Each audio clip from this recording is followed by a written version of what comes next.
Antes falar com o professor Arantes. Eu vim comprar uns biscoitinhos pra gente. Pra nós é melhor que eu Tudo bom? assim. Como é que vai? Tudo bom, Tudo bem? Arantes? Tudo bom? Tudo bem.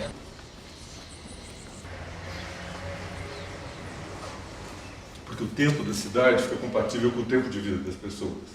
A gente envelhece, o bairro também. Certo. Então você imagina aqui um X, certo? Duas linhas que se cruzam. Ok. Esse quadrante é Santa Cecília. Aqui é Higienópolis, aqui é Consolação, aqui é Vila Buarque. Entendi. E o centro da cidade é aqui.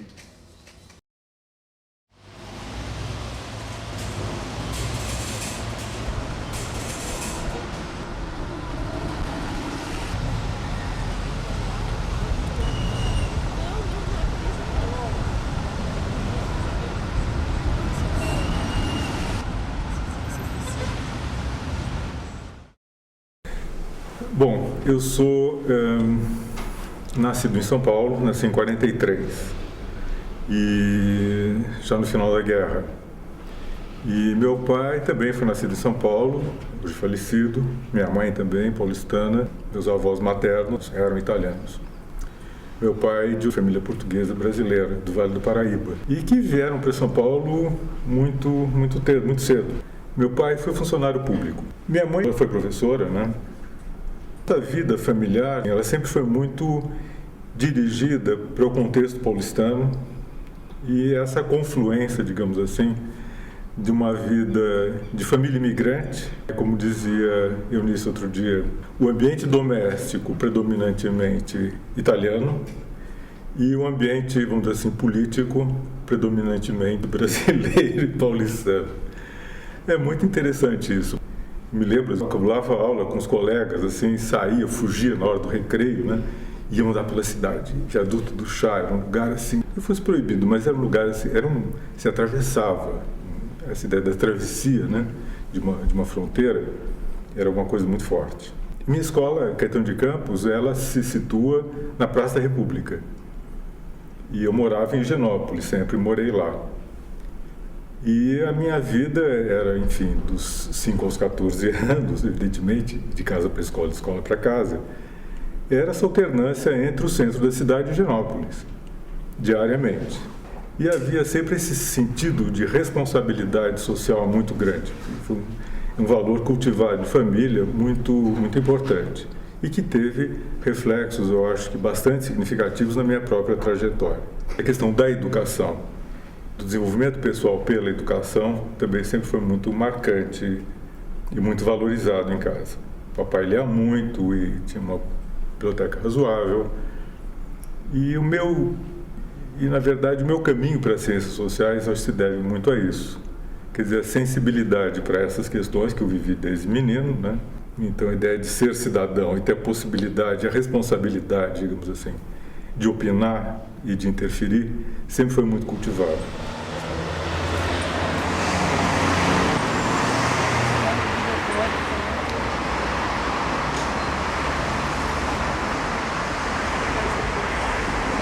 O prédio foi concluído em 55, eu tenho a impressão, 53 ou 55, enfim, meados dos anos 50. E foi um dos primeiros prédios construídos nessa avenida, e ele foi tombado, está em processo de tombamento, mas já está considerado tombado, tanto pela inovação da fachada, que é a introdução dos bris, etc., quanto pela proposta de planta e de distribuição de espaço, que era bastante inovador e muito bem resolvida.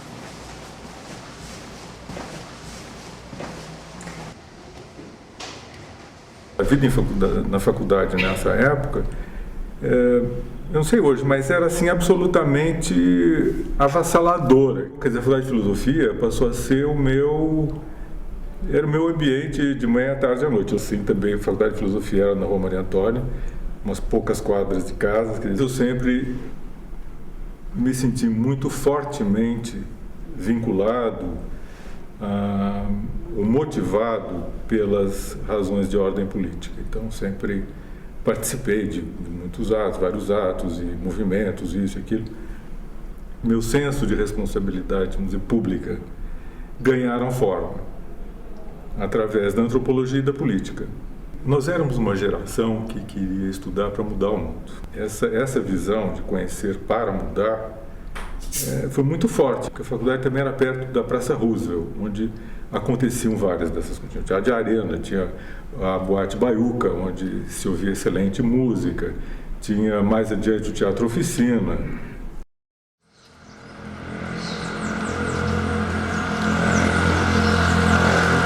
Essa área era uma área assim, todo mundo se encontrava aqui, você pode imaginar, né? E dos barzinhos em volta, você ia tomar cerveja, caipirinha, café, dependendo da hora e do dia, né? E conversávamos sobre cinema o tempo inteiro, literatura, jornal, política. Era uma vida extremamente ativa. Duas áreas que eu me sentia perfeitamente adequado, digamos assim. Um era antropologia e outra era ciência política. Tanto que quando me formei eu tive 2 convites. Um para trabalhar na cadeira, antigamente cadeira de antropologia, ou na cadeira de ciência política com a Paula Begelman. E eu já estava muito encaminhado para antropologia para aceitar a política naquela época. Não havia um curso de pós-graduação. Havia um seminário de antropologia que o professor Schaden dava, o professor Joconda participava, Eunice e Ruth estavam fazendo seus doutorados e nós nos reuníamos uma vez por semana e líamos. Tinha uma pesquisa de campo para fazer com imigrantes do litoral norte na cidade de Santos, em São Paulo, e lá fui eu então entrevistar esses imigrantes do litoral caiçaras, do litoral norte em Santos. Não se colocava muito se era rural, se era urbano, o que era a questão da migração. E houve um curso na USP sobre o cangaço na cultura e na literatura brasileira, coisas assim. Surgiu a oportunidade de se fazer uma viagem para Santa Brígida, na Bahia. E em Santa Brígida eu comecei a desenvolver um interesse do vaqueiro sertanejo, personagem dos sertões, né? E o meu trabalho foi mencionado, compadrio, etc., ele surgiu nessa convergência. Na época eu tinha lido os Nua, o Evans Pritchard. E eu estava muito influenciado por aquela questão da relação entre o tempo ecológico e o tempo estrutural e aquela alternância de estações. E foi com essa preocupação que eu fui para o Nordeste, evidentemente muito preocupado com a questão, quer dizer, da posse da terra. E ali era a faculdade de administração, aqui na frente era a faculdade de economia, a FEA da USP. E tinha uma interligação entre esse prédio se saía no pátio da filosofia. E aí hoje é justiça militar e administração penitenciária. Então eles nos escorraçaram e ficaram com o patrimônio. E fui professor da USP de 66 a 68. O ar de São Paulo ficou irrespirável com a repressão. Em 68 eu pedi demissão da USP.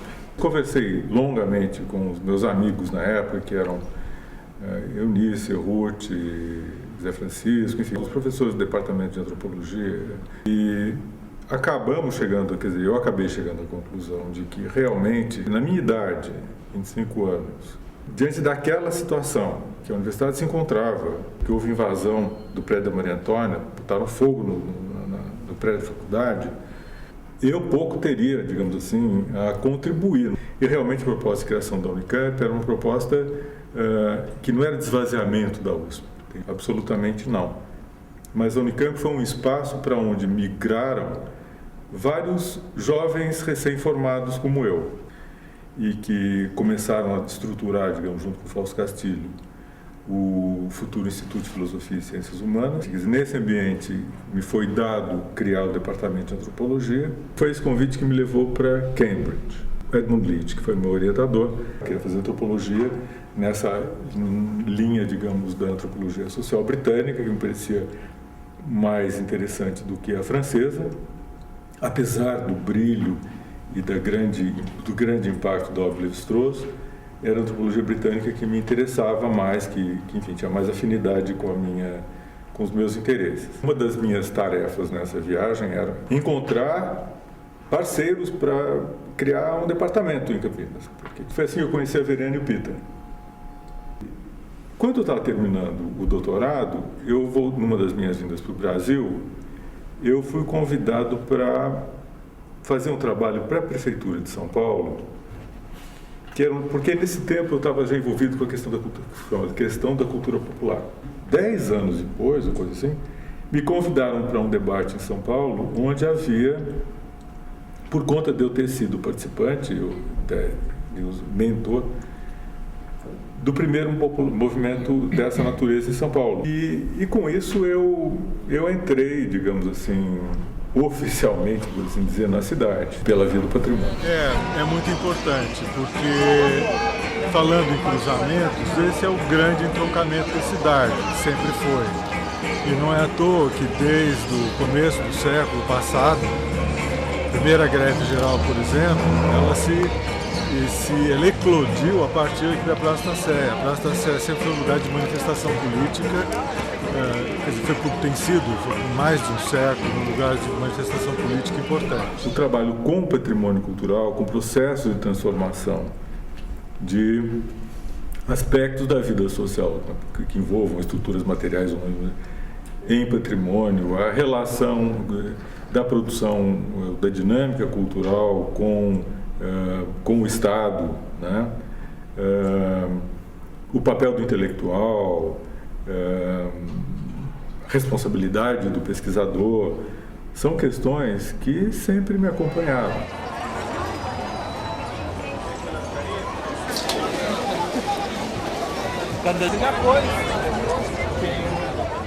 E eu quis fazer o Paisagens Paulistanas, um livro onde eu pudesse articular vários aspectos da minha trajetória, né, enquanto pesquisador da memória no espaço público, que eu procurei me livrar, vamos dizer assim, das amarras e dos cacuetes do trabalho acadêmico convencional. Me permitir assim, um trabalho um pouco mais livre, do ponto de vista, digamos, de toda a retórica que cerca um texto acadêmico, mas não, evidentemente, do rigor que o trabalho acadêmico exige e implica. Quer dizer, o texto que eu elaborei, é um texto que, de fato, fala de um olhar que é carregado de memória. É um olhar que não é, digamos, ingênuo. É um olhar que decorre de uma vivência, de experiência do lugar. E aí eu vou pouco a pouco tentando fazer sentido dessa experiência. E o livro vai, vamos dizer assim, envelhecendo, no sentido de que eu vou ficando mais velho.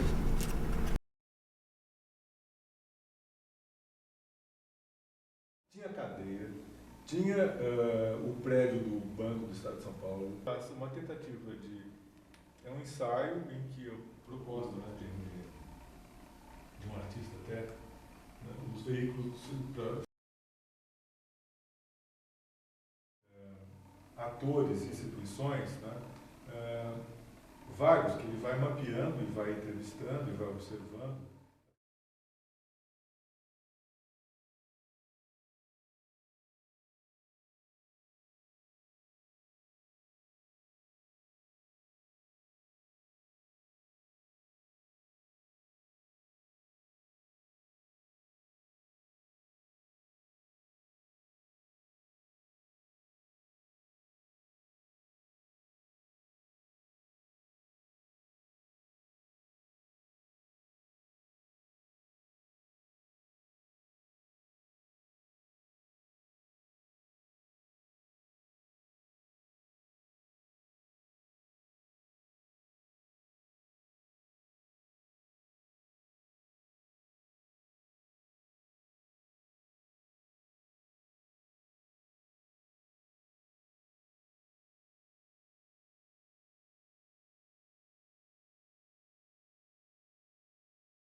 Tem a padaria, a loja de brinquedos, tem a bandeira lá do Banespa, tem, enfim.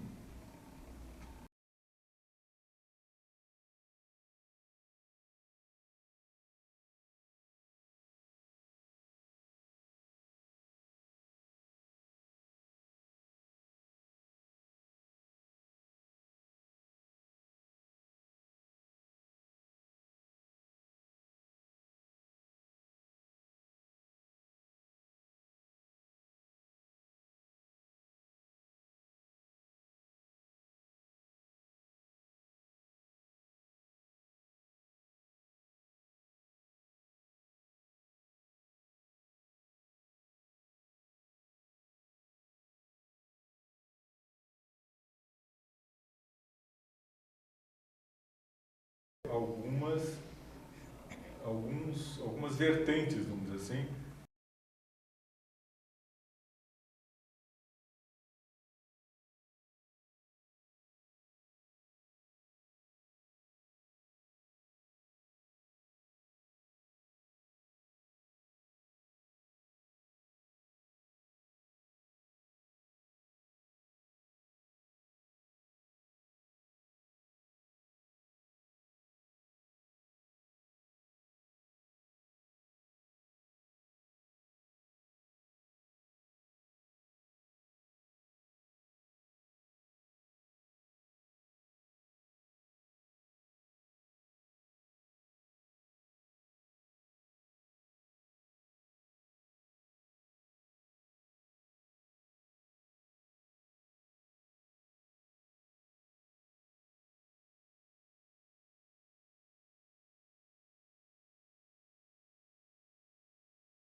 Veículos para os sem-tetos, que são umas casas móveis, os casulos, né, dentro dos quais as pessoas vivem e se deslocam.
antropológica tradicional.